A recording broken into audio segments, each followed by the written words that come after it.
When I was 17, I did a hit and run and then fled the scene. So back when I was 17, I had my learners and my girlfriend at the time ask me to go pick her something up from the store. It was later at night around 10 p.m., and I headed out.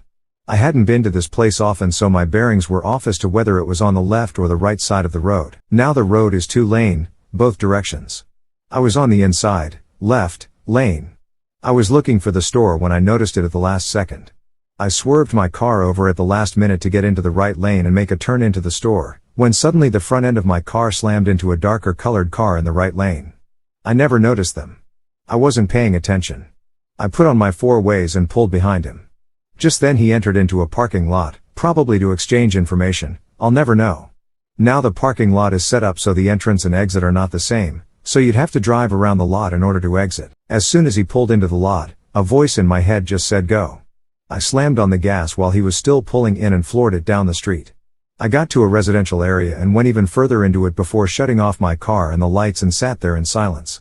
I thought to myself, what have I done? I had just turned a fender bender into a hit and run and I just fled the scene. I tried to figure out what to do. Do I go back, or do I leave? Being an idiotic 17-year-old, I fled completely.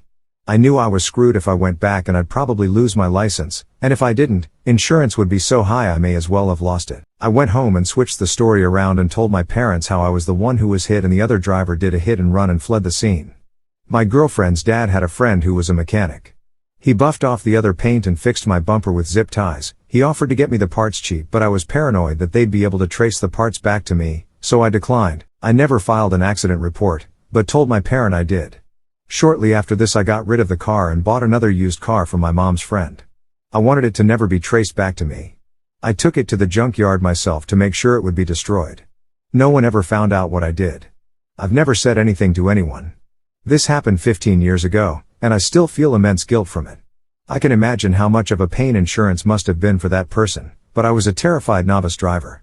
Whoever's car I hit in October 2007, sorry I fled the scene. I hope it wasn't too much of a headache for you to deal with everything.